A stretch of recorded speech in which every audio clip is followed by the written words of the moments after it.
let's continue. Let's get through all of the beta kids first. These are the beta kids, right? These are the alpha kids. Oh shit, here we go. The coolest motherfucker on the block. Oh shit. Here we go. Let's be real. Allow me to be clear.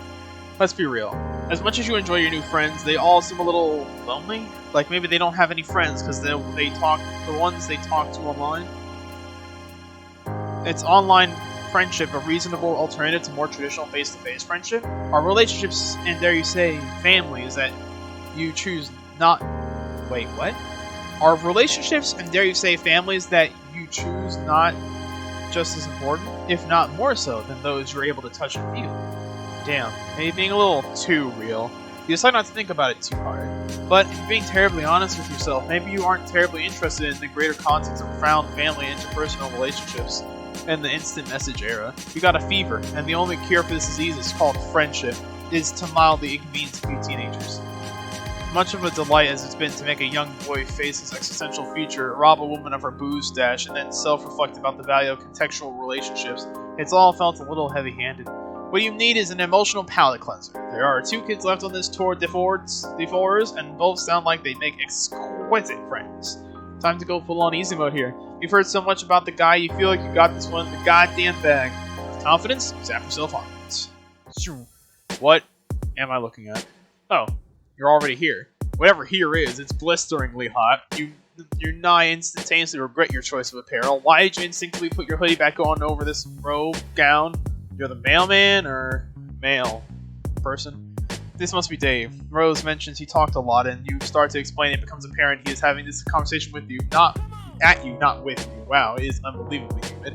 Person adjacent. Anyway, Egbert told me you'd show up eventually, which I never doubted for a second, since one of the core tenets of the Universal State Postal Service is that you visit 4 extremely specific spread-out teenagers while sweating all over yourself. Practically a crime to not be increasingly moist while out here delivering letters on the roof of a skyrise, which, as you know, is the most effective and legal way to drop off the post.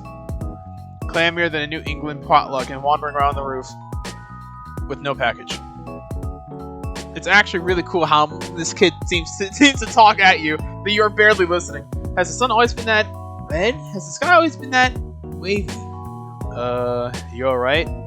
You are hardly alright. You tug at the collar of your soggy mess of a hoodie. This is an overwhelming oppressive heat. An almost impenetrable air fills your lungs as you try to take a series of shallower and shallower breaths. The world fades to white. Oh god, we immediately get heat stroke.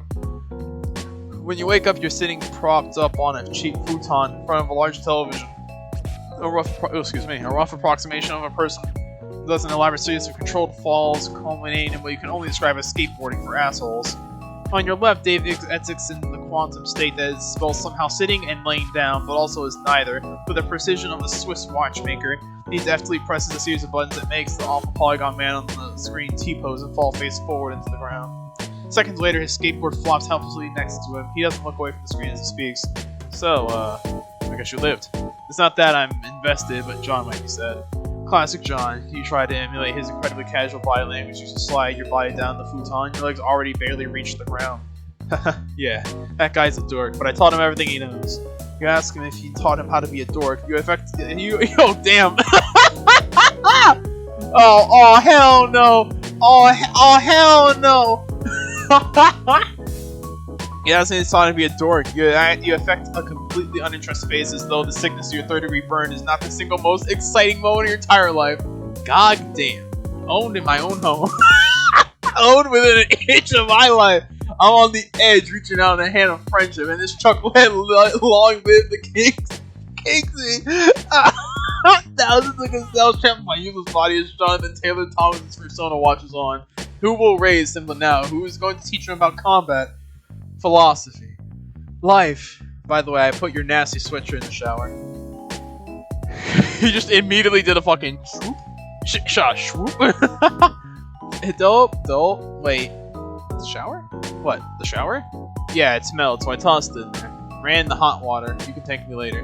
You won't someone need that? Don't you want to put anyone out? You don't want to put anyone out. You already taken so much of their hospitality. You also don't think that's how you're supposed to wash clothes. Nah, my bro's out for a while. It happens sometimes. Probably puppet related. He avoids the laundry minefield by opting for the nuclear option, though you guess that makes sense. There are lots of puppets around, which strikes you as extremely normal and reasonable, and not even a little whack. Yeah, puppets rule. End of story. Shit, close the book on that one. Time for Betty Bye, kid. Little man about to get his 8 to 10 on snug and a bug in a fucking rug. Tucked in the fucking as tight as he can be on his way to Slumberland. You know who? Never fucking heard of him. Shit, hold on. He sits to fish something out of his pocket. Phone. He gets a phone from his pocket. You're not sure what you were thinking. As a perfectly normal human being from 100% real and tangible Earth, you know what a cell phone is. What is that for first gen? Yikes. He ignores your jab and you pretend not to be reading over his shoulder, although you probably could not be more obvious than you are. Hi, did you meet the mailman? My guy, we have gone over this time and time again. How do I put this in terms you can understand? Have you ever met a mailman in your life? Even in the shitty Cosner flick you love, the dude has the decency to at least wear the outfit. I knew you'd watch it. I know, I never waste my precious time watching even a single one of the Z-less garbage you try to wreck me. I'm just stating stone cold facts. I just read an outline and browse a few review sites to see what people are saying. I don't know, it sounds like that probably took a lot more time and effort just watching the movie itself. What I'm saying is this isn't a mailman. I don't even think this is a person. You have thrust the person-styled entity onto my life, while the alluring guy is a parcel delivery, which if I'm understanding right, this clown isn't even very good on the account of how bad they bungled the only delivery that mattered. At least Lalonde had the good sense to be skeptical about this absolute fucking tomfoolery. Don't be a dick, the mailman's cool. John, I cannot stress this enough. You wouldn't know cool if it bit you right in the ass. Can you imagine? No. The dopest person you never met, chomping away, just really getting up in there, ice cold, and here to the king's best of ass. What the hell are you talking about? There goes Dave on his weirdly homoerotic undertones, just casually mentioning eating a dude's ass. There you go. Try to keep up, Egbert. This will be on the quiz. He looked uncharacteristically startled as he glances back in your direction to find you only a few inches away and adamantly reading his private conversation with a friend. Jesus Christ, you're like a cat. How much of that did you see? You definitely didn't see him having a playfully flirtatious chat with a longtime friend, if that's who's asking you. Dave desperately tries to refocus on his game hijinks. He makes his character, who you can see is named Tony Cock, to do what could be described as some insane flips and shit. Masterful. There's nothing at all flirtatious about two bros discussing eating. Yes! That's going in the fucking record. There's nothing at all flirtatious about two bros discussing eating ass. Just being straight as two arrows who are also straight. I mean, how would that even work? It wouldn't, that's all there really is to say about that. You reassure him that it's okay to be honest about his feelings. You're not here to judge him. John seems very nice. They would be cute together. Together? Like how? Don't tell me. I actually thought, don't even give a single shit about this line of that thought. You might not have picked this up, but I'm definitely 100% not a homosexual. Sure, buddy. Sure, buddy. Pretty much crawling in moist, voluptuous hose on the regular. Wait, hose are real? Hell yeah, hose are real. And they're damp? Shit, it's like... Bruh. Shit, it's like I gotta start at square one with this half asshole. What school did you go to? No utter astonishment you feel as this earth-shattering revelation sends your consciousness for a spin. Then you manage to steal yourself. This isn't your first tough customer. You tell Dave that hose is a gender-neutral term. Anyone can be a hoe if they believe in themselves. Hoe-like behavior knows no limits to the master. Despite just learning that they were real mere moments ago, you are confident that to be a hoe is to be free. Oh. That's pretty dope, I guess. It's not... It's not like I've never thought of it. I mean, for the ironic payoff, obviously. Can you imagine the look on his face? His best bro coming up to him with some dire news. I look him in the eyes with red, in his eyes red with tears. I put a hand on his shoulder and say, John, not to alarm you, but I'm gay. Now your clues, dipshit wives, have finally won me over. Miles won me over. No, that sucks. Oh, there he goes. His speech has become even quicker than normal as he stands and paces frantically around the apartment, completely abandoning his poor Tony. I always knew that he would be a fast talker. I mean, there he is again. And this is purely hypothetical. And if I liked anyone, which I don't on account of being too fucking smooth to tie myself down, it would probably be another one of my friends. You don't know her, she's not from around here. So that basically means I can't have a thing. A thing for John. Our case closed. Unanimous decision by the jury finds in favor of the defendant. Me. It may seem like you got a lot to think about, and maybe this is a little heavy for the first meeting. You already feel emotionally exhausted. No fucking way we're in this for the long haul, partner. We are entrenched in this shit. You and me are fighting on the front lines of the first world. You and me are fighting on the front lines of Is he, isn't he, World War One. Troops are spilling over the embankment and armed to the teeth in various literature pamphlets. I'm already learning so much about myself. Oh, is that good? The enemy is now at the gates of my sexuality, and our air support is nowhere to be seen. If I don't make it, then tell my wife or maybe husband I died like I lived. Completely baller in every conceivable way. He is pacing around the goddamn room like a fucking maniac. This conversation train has not just gone off the rails, but it's crashed headfirst into the nearest village, just some unsuspecting hamlet falling prey to this out-of-control ride. This is no longer a conversation you have any say in. You definitely look around the room for anything else to talk about, so, puppets, right? Oh, no.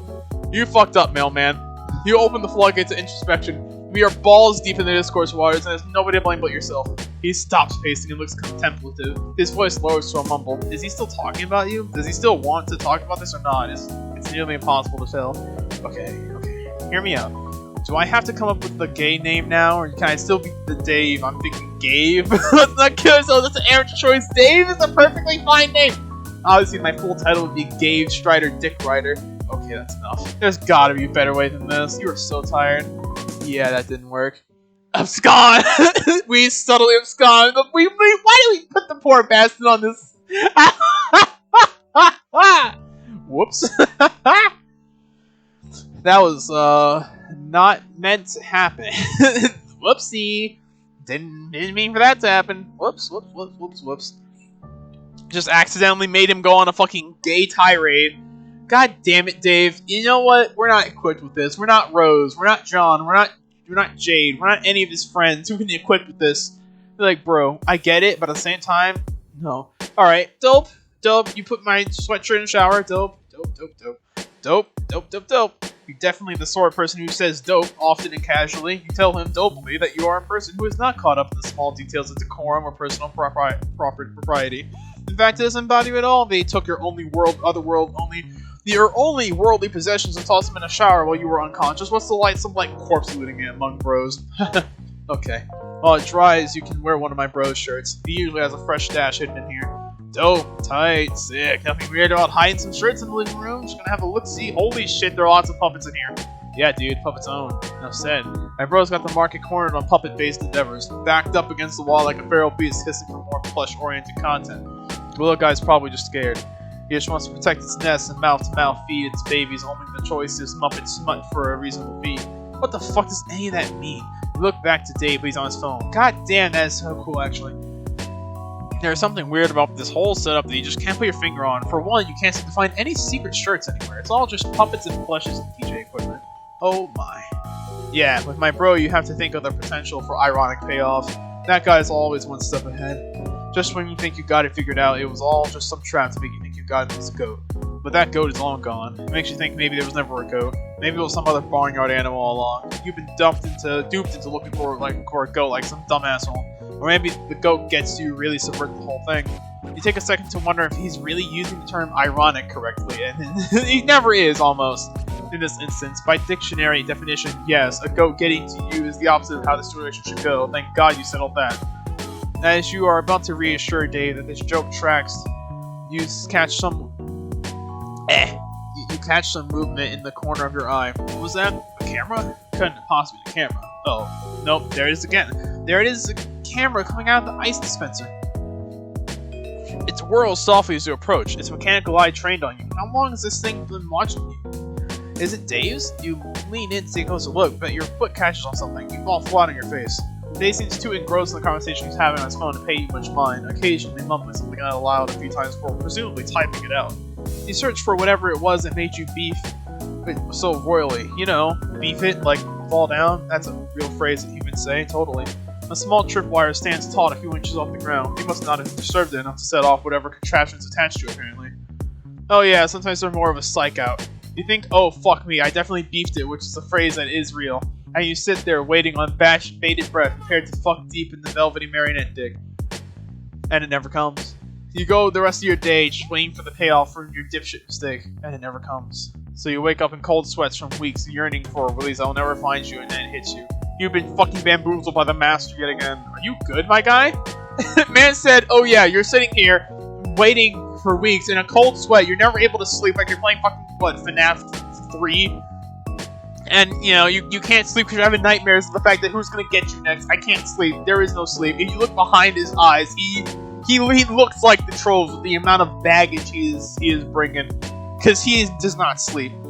You've been fucking bamboozled by the master yet again. There's no elaborate booby trap, no Rube Goldberg device set to enact a series of complicated shenanigans, ultimately resulting in being buried alive in Kermit the Frog plush amphibious dawn.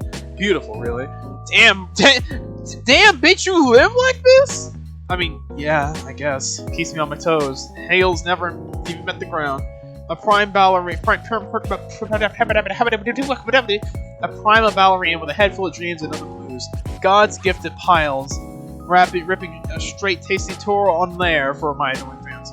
They go apeshit for this sort of thing, but it's just another day in the life for Dan Sewer extraordinaire Dave Strider. Haven't fallen for a trap like that since I was a baby. Train. Real rookie mistake. Mailman looking tired, maybe. Drain. Oh my god, he is mumble rapping at you. This is the greatest day of your life. Oh my god, I'm tripping up on so many goddamn words. Oh, my throat's getting tired. This is getting very annoying. But whatever. This is the greatest day of your life. Got more plush ass than a puppet lost and found. King Strider drops the illest fires because heavy is the crown. Rhyme puppet with puppet, call it puppet rhymes. Killing all ventriloquists, puppet on puppet crimes. He goes on like this for some time with what could be described as bars of a similar caliber. The narrative focus shifts to your inner thoughts out of necessity, because it turns out writing raps is really hard. True, factual. He isn't exactly great, but you're not really a rap expert despite what your social media opinions might imply, unless you count Hatch to Dance, which of course you do, why wouldn't you? Wait, what? What does that mean? Why'd you think that? The whole scenario feels a little weird and familiar to you. All these kids feel familiar to you. You learn something new about Dave, and you feel like you already sort of know it. You can't place it. Despite having met Dave no less than half an hour ago, something feels just slightly off about him. Something about his actions feels so performative in nature, like he's pantomiming in front of an audience. As Dave continues to rap, you remember that you are in front of an audience. You cast a glance over to the camera, but also to the hundreds of stuffed little creatures staring at you with their lifeless eyes. Amidst your revelation, you check back on Dave, because I'm getting paid to write this, so I should probably make with the fucking jokes already. Master of tool I'm in Ace Hardware. Got more hose than a gardener. Yard care. Nice. The chaotic and surreal energy of the scene sends shocks of nervous energy down your spine. You feel alarmingly nude without the comfort and familiar warmth of your sweater. There's something about it that grounded you, something that feels like home. Dave concludes that his masterpiece with an elaborate series of yeahs and uhs, just as you see the camera turn away from him ever so slightly to focus on something else, before retreating back to the ice dispenser. It almost makes it look like a little bashful. It's kind of adorable, actually. Despite the fanfic you've written in your head about Cool Kid and his new best robot friend, the reality of the situation sets in. You have yet to make friends with this character, and it all kind of felt surreal and weird to you. Maybe it's time to zap back hard, reset this continuity, and try again. What does that mean? Feels like I'm missing an important part of the puzzle here. Oh, did he hear that? How does this work exactly? Sometimes you just narrate what you're thinking. Alright, so you just sort of... Wait, what? Okay, wait, no. We know this from the epilogues near the end of Meat, that he sort of has a sixth sense about shit like this. Weird, but whatever. Sometimes you just narrate what you're thinking. Kind of a baller move. Why has nobody called you out on this before now? You put your hand on the counter to stabilize yourself, and your fingers brush against something clandestinely polo, just barely poking out from beneath a pound discount plush nobodies. It is a nearly retail folded shirt. You wear the shirt, you don't wear the shirt. Wait, so you just narrate what you're thinking? Damn, how long have we been doing this? How long have people thought of us crazy weirdos for talking to ourselves and speaking our innermost thoughts? Fuck.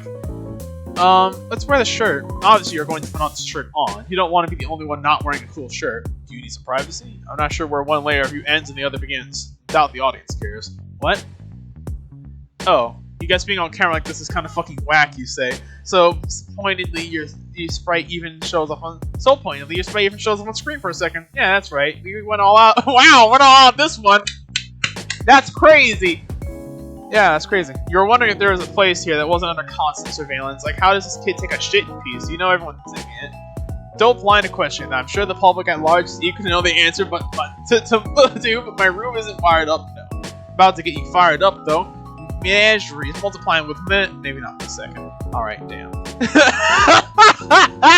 Like, I'm gonna tell you to cut the bullshit there, Chief.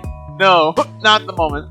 You accompany Dave down the hallway to his room. You hear the shower on his past bathroom, and you peek and see your hoodie and nice gown on the tile being uselessly wetted by a low steam pressure steam.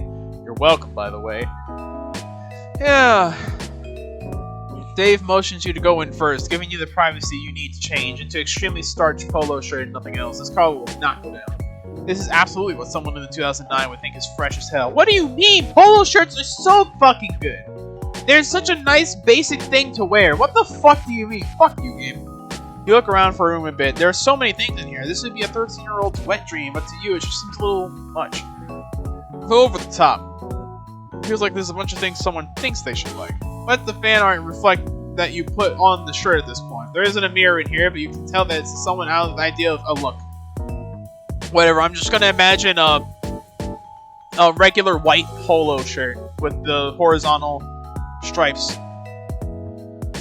The door opens and Dave is standing there, but not walking in. He's leaning up against the door frame with sipping a juice. Where do you get a juice? What the fuck? Hallway juice, my guy. Hallway juice. What? Why don't you keep... What, you don't keep food stuff stashed around your house? What do you do when you're hungry? No, that's not it. You mean you usually just keep it in the fridge or whatever. Too obvious. Somebody help this useless clown. You assure Dave that you have met many clowns in your days, and only some of them were useless. Name one. You can't. You can't. Why did you say that? Clowns were awful. Everybody knows this. Guess he got you there. You know, despite the overwhelmingly plush decor of the rest of the house, there's a distinct lack of puppets in here. That's more my bros thing. Not that they aren't deliriously sick. Just a whole hospital ward full of the illest children you've ever seen. Each one more up to pup than the last. Up to pup? Yeah, pup. Like puppets. You're gonna be honest, it doesn't really seem like his heart's in it. How do you mean? Well, it's just that he doesn't really seem to be all into puppets. Feels a little performative. Well, I guess I got my own stuff I'm into. Like, if I were to rank into 1 to 10, I'd say puppets are probably a solid 7.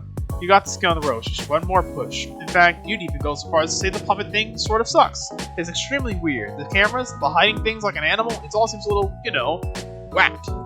For a while, he seems to look at you, almost as if he's sizing you up. He's about to cut me down. This is a long stretch where Dave doesn't break eye contact with you as he finishes his cute little juice and crumples it up. He takes an ambitious shot at the trash can and misses by about 7.5 feet. Damn, I could have sworn I had game. You're throwing me off, mailman. Yes, that is correct. You are a faithful employee of the Postal Service. I mean, I definitely believe in you, but let's say I didn't. Let's say I have a cool friend who, even though they're too cool to care about details like this, they were a little skeptical of this whole situation. Maybe they want some proof you were who you said you were, before they let you get any closer to their friends. Just throwing that hypothetical out there. What proof could he possibly need? You say the oath. What? The oath. The mail oath. Look, the thing about that is, I mean, unless you aren't really a mailman. Behind his sunglasses, Dave's eyes shift ever so slightly to what you might describe as a less immediately harrowing situation as a moderately priced-looking mail katana mounted to his wall. You realize that's maybe now's not the best time to come clean about your impeccable ruse. You can't believe you have managed to put yourself in mortal peril yet again. You wordlessly chuckle, you shake your head. Oh, situations you get yourself into. Haha. Dave, not privy to your private thoughts for once, looks on. Why, of course you can recite the mailman oath. You say with a confidence that as misplaced as it is unfounded. You perk up. Now's your time to shine. Maybe this is a pox collar, but you're feeling good about this one. You got everything. You got this. You have wine to tons of kids. One more and it'll be a smooth sailing from here on out. You open your mouth and there's a brief moment where everything feels like it's going to be okay. You immediately start sobbing and crumple into a disgusting mess on the floor. Oh. Fuck. Oh, wow. Okay. Jesus Christ. You're not... Oh my god! What the fuck? Did someone have a fucking stroke? Are you quirking right now? Are you quirking right now? Okay, let's try and dissect this as much as I fucking can. You're not a real mailman. You never were. You don't even have a real mailman outfit. You're a fraud. You don't even know how much stamps cost. Why would you do this? Why would you do this?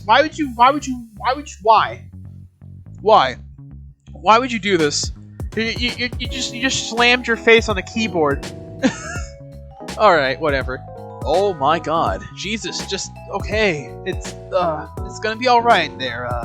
Dave squats down next to your deflated body and pats you a little awkwardly on what he assumes is your shoulder.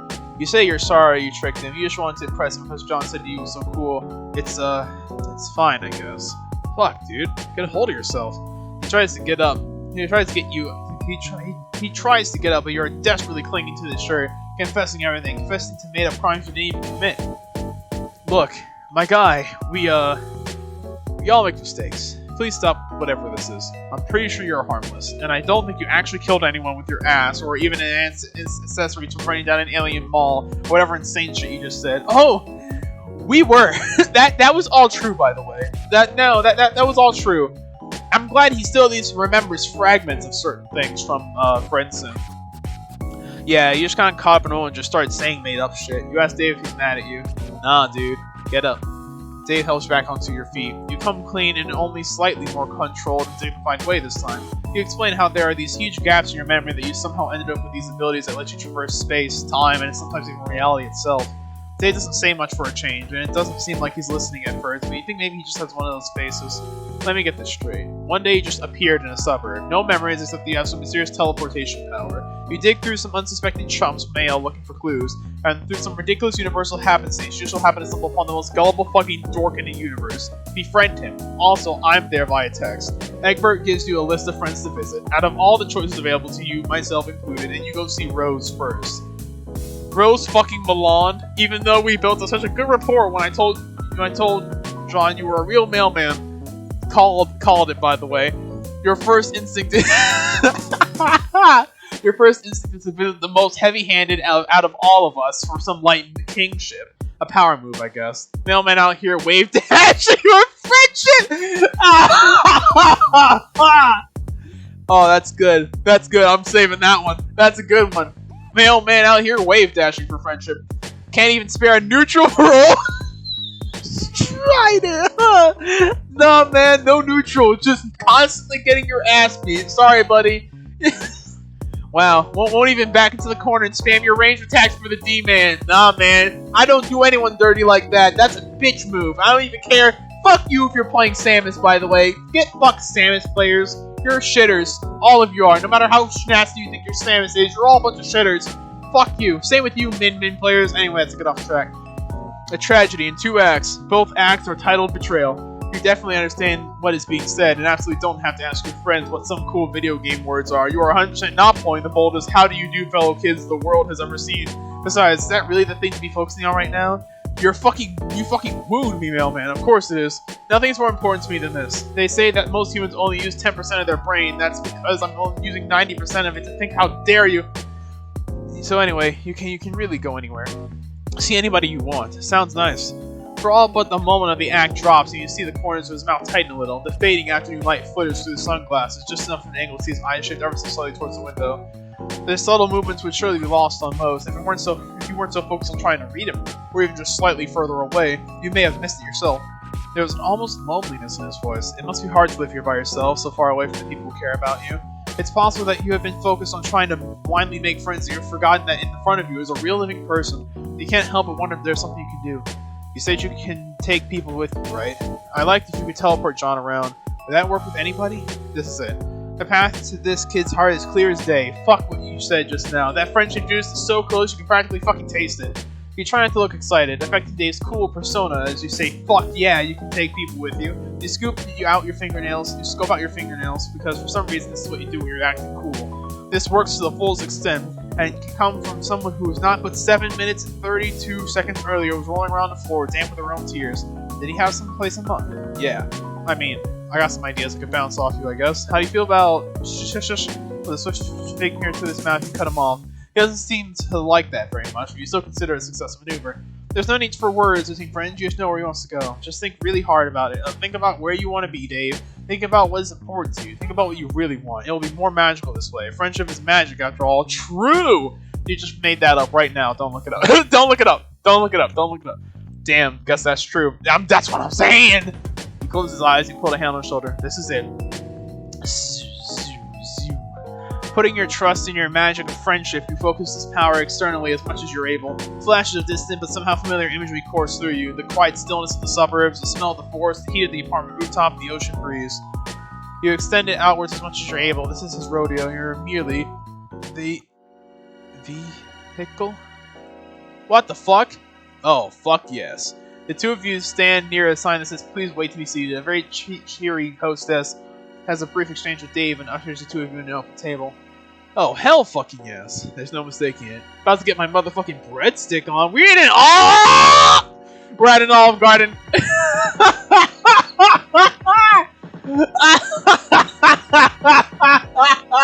God damn it, I see. Is that supposed to be hussy?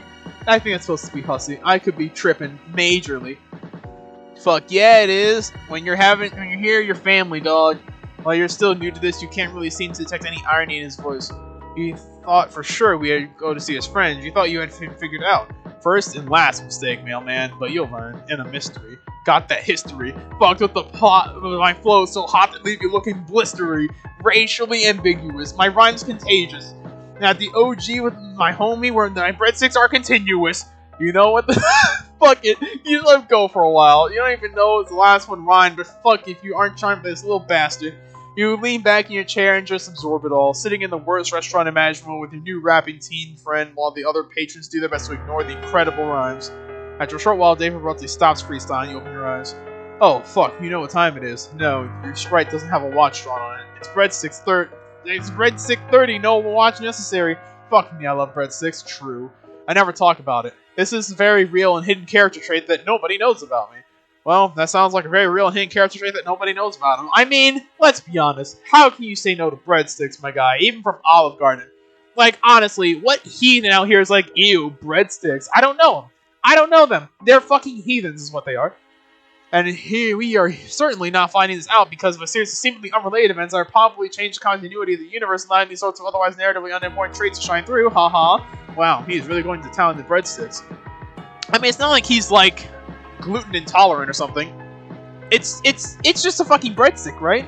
It's not like it's the fucking end of the world. He just likes breadsticks. Oh no.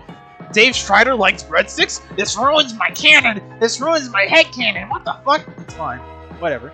Maybe this is all friendship needs to be. Spending some quality time face with time with a solid bro, just absolutely decimates and bottomless breadsticks at the chain, a bad chain Italian restaurant.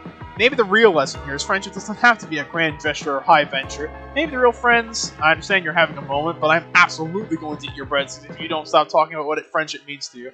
Haha, yeah man, whatever you want. Hell yeah, get that bread, son! You already know! You already know. Hell yeah, get that bread. Fuck yeah, that was fun. I should do Jade first, as a last thing. I'm very tired though.